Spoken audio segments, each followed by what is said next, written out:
Diese hier zum Kauf angebotene renovierungsbedürftige Dreizimmerwohnung befindet sich in Worms.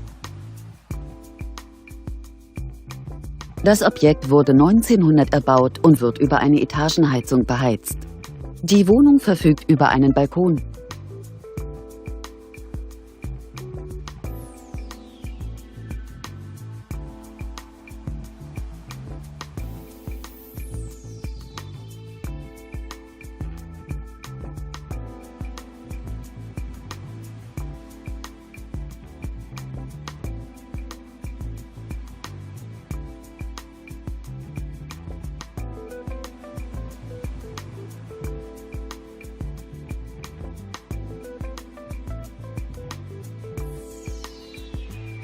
Die Wohnfläche der Wohnung liegt bei ca. 65 Quadratmetern.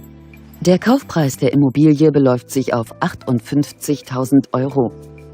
See Immobilien Management GmbH steht Ihnen gerne für Fragen zur Verfügung.